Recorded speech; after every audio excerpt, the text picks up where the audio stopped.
እንዴት ዋላችሁ? እኔ ሰላም ብዙአየሁ እባላለሁ። የመጣሁት ከደብረ ማርቆስ ነው። እኔ ለብዙ አመታት ያመኝ ነበር። ህመሜም ነፍሰ ጡር ያስመስለኝ ነበር። ሆዴ ጡቴም ራሱ እንደዚህ ዝቅ ብዬ እኮ መሬቱን ለማየት አልችልም ነበር። ከወዳ ከርቀት ካላየሁትኝ አደናቅፎ ይጥለኝ ነበር፣ ከፊቴ ያለው ነገር ማለት ነው።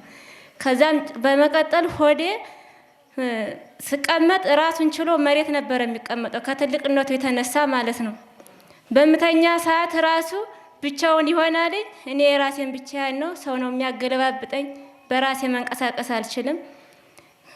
ሕክምና እንኳን በሚሄድበት ሰዓት እኛ አንችልም፣ ከአቅማችን በላይ ሆናለች፣ ከቤታቸው አስታሟት ነበር የሚባሉት። ቤተሰቦቼ እንኳን ተስፋ ቆርጠው ሁሉም ነገር ለማድረግ ሲጨርሱ አይ እንግዲህ እኛ አንቺ ሞተሽ አፈር የምናለብስበት ቀን ብቻ የናፈቀ ነበር የሚሉ ማለት ነው። ዶክተሮች ተስፋ አስቆርጠውኝ እያለ እነሱ ደግሞ ተስፋ ሲያስቆርጡኝ የመጨረሻ በቃ እኔም ተስፋ ቆርጬ አዝኜ መቼ ይሆን ጌታ ሆይ እኔ የምሞተው እንዴት እሱ እንደምትገለኝ የኔ ጌታ እኔ እንደ ጓደኞቼ ሆኜ ማየት ፈልግ ነበር። ግን በእግዚአብሔር ቸርነት እኔ ሁሉም ነገር ተገጽጾልኝ እዚህ ስመጣ በወደታች የሰውነቴ ውፍረቴ ራሱ በጣም ወፍራም ነበርኩኝ። ራሴ መንቀሳቀስ እንኳን አልችልም፣ ልብስ እንኳን ማለት ነው በውቅ ነው እንጂ የሚሰፋልኝ አይኔ ያየው መልበስ አልችልም የነበረ። ለምን ከሆዴ በጣም ትልቅነት ስለነበረ ማለት ነው። ግን እዚህ መጥቼ ወደታች የሆዴ ብጠት ወደታች ሰውነቴ እከክ በሙሉ እሺ እየወረደ ከዛ እንደዛው ነው ወጣልኝ። ከሆዴ 1 ሜትር ይሆናልኝ የበጋ አንጀት የወፍራሙ እስከነ ፈርሱ ድረስ ነው ወጥቶ የወደቀልኝ። ከዛ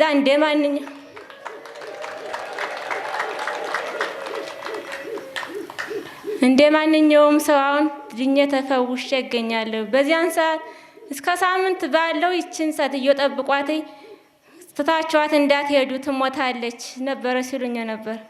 ግን እንደዚያም ሆኖ በተራ ሽንት ቤት ሲሄዱ እንኳን በተራ ነበር የሚሄዱት፣ እኔን ትተው ያለ መሄድ ማለት ነው። ግን መጨረሻ ላይ አይ እኔ ተስፋ ቆርጫለሁ እህቴ፣ አንቺን በማስታመም እኔም ስራ ያቀረብኝ ትሞቻለሽ ብዬ ሳይም አልሞትሽም፣ ግን ይናፍቀኛል የምትሞችበት ቀን ሲሉኝ መጨረሻ ላይ የ5 አመት ህፃን ትሆናለችና ሰላም የአባን ላሳይሽ ምናምን ስትለኝ እሺ አልኳት።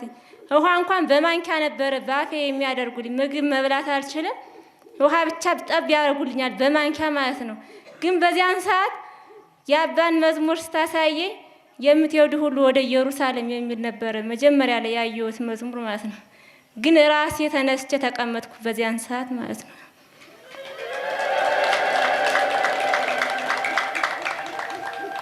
ከዛ ምግብ መብላት ቻልኩኝ፣ እንደማንኛውም ሰው በላውኝ።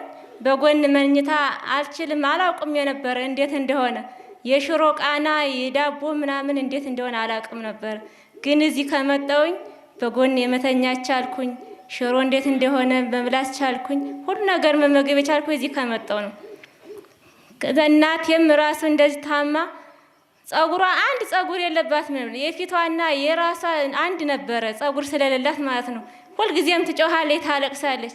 ግን እዚህ በእኔ ምክንያት መጣ 1 ሳምንት ቅባ ቅዱስ በጆሮዋ በማስገባት ብቻ ተፈውሳ ደህና ወደ ቤቷ ትገኝልኛለች። አሁን እንደ አዲስ ጸጉሯ በቅሎ አዲስ በቃ አዲስ ህይወት እየኖረች ትገኝልኛለች። ለኔ የደረሰ አምላክ እናንተም ድረስልኝ። እንዲሁም ደግሞ የድህነት መንፈስ ነበረብን። የምንበለው የምንጠጣው የምንለብሰው ነገር የለንም ነበር። ወንድሞቼ እኔ ታላላቆቼ ወንድሞቼ ሰው ቤት እየገቡ ከብት በመጠበቅ ሁሉ ነገር በማድረግ ነበር። የኔ ታላቅ ሰው ቤት መግባት አይችልም። ግን እነሱ እዛ ሰው ቤት ሄደው ምግብ ሲበሉ እኛ ድፍት ብለን ነበር የምናድረው። የኔ ታላቅ ግን ሰው ቤት መግባት ስለማይችል የቆሎ ተማሪ መስሎ በማያውቀው ሰፈር እየሄደ እየለመነ ለእናቴ መግባት ነበር። እኔ ደግሞ የኔ ታናሾችን ይዤ ልክ እንደ ውሻ በየቤቱ እየሄድኩኝ ነበረ ጠዋት ላይ በር የምቆመው በየሰው በር ማለት ነው። ግን እንዳም ሆኖ አንዲቱ ቆሻሻ ውሃ ስደፋብን፣ አንዲቱ ደግሞ በር ስትዘጋብን እንደዛ አልቅሼ እሄዳለሁ። ስንሄድ እናቴ ልጄ ባትታደሉ ነው እንጂ የእናንተም እኮ መሬት ነበራችሁ ምናምን ያይ ታለቅሳለች። ግን መጨረሻ ምንብለስ ከቤት ስንገባ እንደ ጉንዳን ቁንጫው ሲወረን እናራግፋለን እንጂ ሌላ ነገር የምናየው ነገር የለን። ቅማል ቁንጫ ተዋን ነው ከቤታችን የምናየው ባይናችን። ሌላ የሚለበስ የሚቀመስ ምናምን ነገር የለን። ግን መጨረሻ ላይ ሁሉን ነገር ተስፋ ስንቆርጥ ማለት ነው ምን ማድረግ አለብኝ ምናምን ወንቅሸት ሁሉ ጊዜ ለ3 አመት ያህል ይታየ ነበር በህልሜ ማለት ነው። ጌታ ሆይ መቼ ይሆን ይሄን ነገር የምታሳየኝ?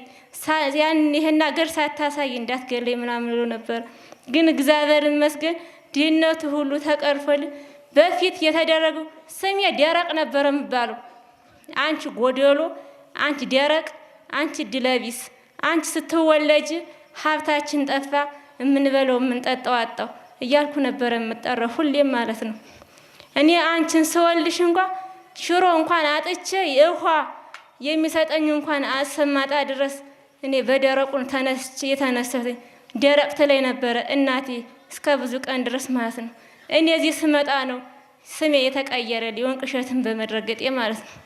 እኔ በመወለዴ ሀብት ጠፋ፣ ወንቅሸት ስመጣ ደግሞ ሀብት ተገኘ። ከዛ ወንድሞቼ ከሰው ቤት ገብተው እዚያ እንኳን ሲኖሩ ማለት ነው ሌላ ድስት ተቀይሮላቸው የጤፍ ዱቄት ሽሮ እየሰሩ ይሰጧቸው ነበር። ግን ያ ሲመራቸው ጎዳንስት ሆኑ። ጎዳንስት ሲሆኑ በቃ እናቴ በጣም አዘነች። ከዚህ ድሮ የነበረውበት ማዳበሪያ እሱን አጠበችና በቃል ያረጋችሁ። እንደኛ ድህነት ያገኘው ሰው የለም ወገኖች። ያን አጠበችና ሲረጋ ምጣድ ጥዳ 2 እንጀራ ብቻ ነው ያወጣችሁ። የማዳበሪያውን እጣቢ ማለት ነው ዱቄት የነበረበትን ያንን ሂዱ ብላ ወደ ጨዋታችን ሲሄደን ስንመለስ ያችን አንዲትን እንጀራ ለ6ታችን ቆርሳ ሰጠች። እሷ ምንም ነገር አበላም ነበር። አንዲትን ደግሞ ቀንሳ ለራታችን ማታ ያችን ደግሞ አንዲትን እንጀራ ለ6ታችን ቀንሳ ትሰጠናለች።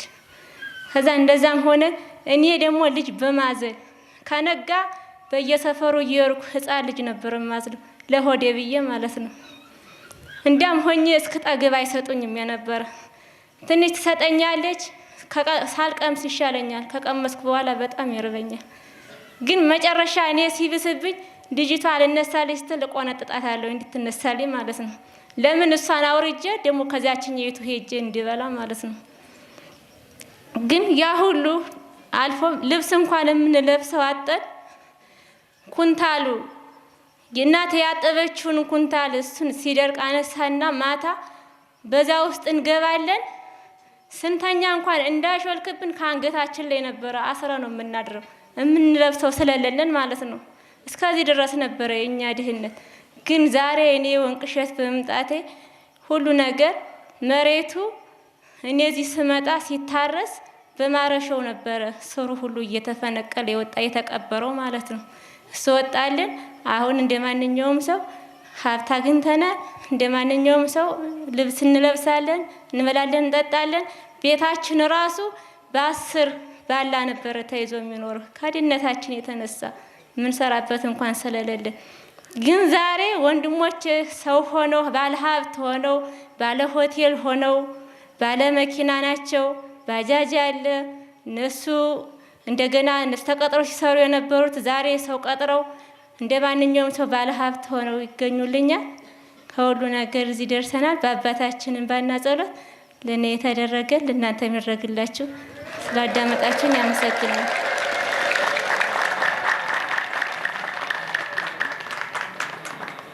እንደምን ዋላችሁ? እኔ የመጣሁት ተወሎ ታማራ ሳይንት ዴንሳ ገበያ ነው። ሙቼ በግድ ባሳር መጥቼ ስንት እየዲያንኩ ሳልመሰክር እየሄድኩ ነው። ዛሬ ዲኜ ዘይት የገባሁ ነኝ። ይኸው ዲኜ ቁሜ ያለሁ በግድ ነው የመጣሁ። ልጆቼ አከዥም ብለው ጠፍቼ ነው የመጣሁ። ይኸው ተዛ ይዤ ተመሰግን ይሁን የኔ አባት ምን ይዋልላቸዋል?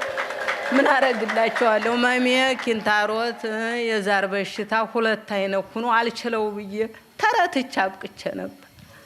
ይሄንን ተላቄ ዛሬ የተመሰገነ ይሁን ጢስ አባይ እያስፈጨው እየበላሁ ተመሰገነ ይሁን። ለእኔ የደረሰ ለእናንተ ይድረስ። አባታችንን ተተማሩ አይቀር ተለፉ አይቀር እንደዚህ ለዲሃ የሚተርፍ ነው። ኮሲ ለኮሲ እየሄዱ ሰው ማስለቀስ አይደለም። ምን ይጓላል አይዲያ ምን ይደረጋል? ሰው ተወዶ እንትና ይባል። መድኃኔዓለም ለቃያቸው ለዓይነ ሥጋ ያብቃል። እንደምን ዋላችሁ? እንደምን እስከዚህ ሰዓት አደረሳችሁ? አሜን። እግዚአብሔር ስሙ የተባረከና የተመሰገነ ይሁን። እኔ የመጣሁት ከደቡብ ወሎ ከወግዶ ወረዳ ቀበሌ 025 ስሜ ዓለማዊ ስሜ አያህሉ ስለሽ እባላለሁ። መንፈሳዊ ስሜ ወለተ ገብርኤል። እኔ የምመሰክረው መጀመሪያ ስለ ቤተሰብ ነው። አባቴ በጣም የራስ በሽተኛ ነበረ። ባጎነበሰ በቀና ቁጥር ራሴ ፈነዳ፣ ራሴ ታመመኝ ነበር የሚለው። ከዛ ሁሉ በሽታ ተፈውሶልኝ ይገኛል። እኔ ደረሰ አምላክ ለእናንተ የሚደርስላችሁ። በሁለተኛ ደረጃ ደግሞ ወንድሜ ደግሞ ለብዙ አመታት ስራ በማጣት እየተንከራተተ ብቻውን እንዳዘነ ነበር የሚኖረው። የወንቅሸቱ ቅዱስ ገብርኤል አባት ሆይ ሲመሰክሩ እያየው ነው። የኔንም ወንድሜ እውነት የወንቅሸቱ ቅዱስ ገብርኤል አባቴ የለፋበትን ስራውን ባርከ ቀድሰ ከሰጠህልኝ ካውደ ምሕረት ቆሜ መሰክራለሁ ብዬ ነበር። ስራውን አግኝቶልኝ የአእምሮ ማረፊያውን አግኝቶ አሁን በሰላም ይገኝልኛል። ስራውን እየሰራ ለኔ የደረሰ ለእናንተ ይደርስላችሁ። በሶስተኛ ደረጃ ደግሞ እህቴ ከባልተቤቷ ጋራ ተጣልታ እንደገና ወንቅሸት ስገባ ከባልተቤቷ ጋራ ተጣላችና ለብዙ ጊዜ ቆየች። ከዛ በኋላ የወንቅሸቱ ቅዱስ ገብርኤል አባቴ ቆመው እንደሚመሰክሩት እህቴን ከባሏ ጋር ካስታረክልኝ ልጆችም ደግሞ የአባት የእናት ፍቅር አግኝተው በሰላም እንዲኖሩ ካደረክልኝ ቆሜ መሰክራለሁ ብዬ ነበር። እህቴ አሁን ተታርቃ በሰላም ልጆቿንም ይዛ ከባልተቤቷ ጋር በሰላም ትገኝልኛለች። ለኔ ደረሰ ለእናንተም ይድረስላችሁ። ወንድሜ ደግሞ የሳይነስ በሽታ ነበረበት። እኔ እዚህ ከገባ ጀምሮ የሳይነስ በሽታ ተወግዶለት በሰላም እየኖረ ይገኝልኛል። ለኔ ደረሰ ለእናንተ ይድረስላችሁ። እኔም በጣም ያመኝ ነበረ። ከበሽታዬ ሁሉ ተፈውሼ እገኛለሁ። የወንቅሸቱ ቅዱስ ገብርኤል ለኔ ደረሰ ለእናንተም ይድረስላችሁ። አባታችንን በሰላም ወደ ገዳማቸው ይመልስልን። ስሜ መልካም ቢያዝን እባላለሁ። ሳበይ አካባቢ ነው ሀገሬ። ምኖረው ባህር ዳር ማህበረ በኩራት ነው። ያው እኔ የምመሰክረው የክስቴ ልጅ ጓደኛ ነበረ። ሽባ አድርጎ 4 አመት ጊዜ ብዙ ምግብ አትበላ ምን አትል 4 አመት ሙሉ ሲያሰቃያት ነበር የኖረ። ካዛ የተከራየች አክስቴ ልጅ ናት። እኔ ዶርም እሷን ብላ ስትመጣ ሽባ ሁና ሳያት በጣም አዘንኩ፣ ተከስኩ። እውነት የወንቅሸቱ ቅዱስ ገብርኤል አምላከ ዮሐንስ ለዚህ ልጅ ከዚህ ላይ ደርሳ አቦታው ሄዳ ተጠምቃ ድና ተፈውሳ ለመመስከር አብቃኝ አልኩት። እግዚአብሔር ይመስገን። በአራተኛው ቀን መጣች። በአራተኛው ቀን ተፈውሳ ድና ትገኛልኛለች። የሌላችሁ አመስግኑልኝ። አዎ የድሆች አባት የበረው መናኛ አባቴ እኔ እንጃ ሀዝቻው ደምረት ላይ ሳያቸው ማልቀስ ነው። ይህ አካባቢ እንዳለመተዳል ሆኖ ዘመዶች ናቸው። ሁሉ ሰው ከውጭ ሲመጣ ከሁሉ ሲመጣ ሳይጠመቁ በረከት ሳያገኙ ሲቀሩ በጣም አለቅስ አዝን ነበር። እውነት የበረው መናኛ አባቴ እውነት ፈቅዶ ወዶ እንደው የአካባቢ ዘመድ ወገኖች ተጠምቀው ሚስጥሩ ገብቷቸው እውነታዬ ይሆን እያልኩ ስለት የነበር እግዚአብሔር ይመስገን። በ2011 ላይ ሁሉም ነገር ተሳክቶ እነሱ ቋሚ እነሱ ሁሉ ነገር ሆኖ ለገዳሙ ያለው ደስ ብሎኛል። እግዚአብሔር ይመስገን። ልላችሁ አመስግኑልኝ። ባያሉ በሉል እግዚአብሔር ስም እንደምን ዋላችሁ?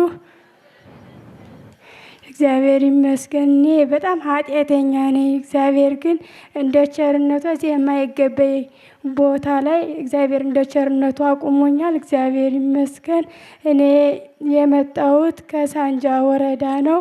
ስሜ እንጉዳይ ደርሶ እባላለሁ። እኔ የምመሰክረው ለእህቴም ለወንድሜ ሚስትም ለራሴም ነው። እኔ በጣም ያመኝ ነበረ። ያመኝ ሆዴን ይነፋኛል፣ ይቆርጠኛል።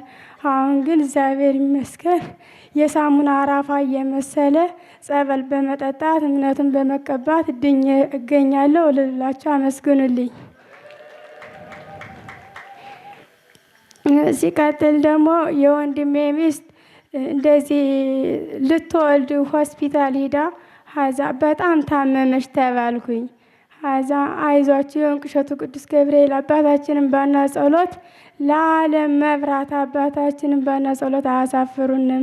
ምንም አቱን የወንቅ እሸቱ ቅዱስ ገብርኤል ሙታን ሰው አለ ያድንልናል በማለት እኔ እዚህ በመቀመጤ ልጇን ራሱ መታቀፍ አትችልም ወልዳ ሌላ በቃ እናቷ ምናምን ነው የምትይዛት የነበረ ምንም አታቋጥራትም ራሷን አታውቅም ታማ ማለት ነው። በቃ የሞተች ነው ሞታለች ማለት ይቻላል። እስከ ማልቀስ ራሱ ደርሰዋል።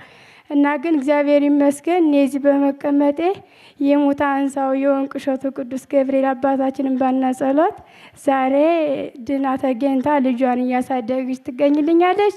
እልል ብላችሁ እግዚአብሔርን አመስግኑልኝ።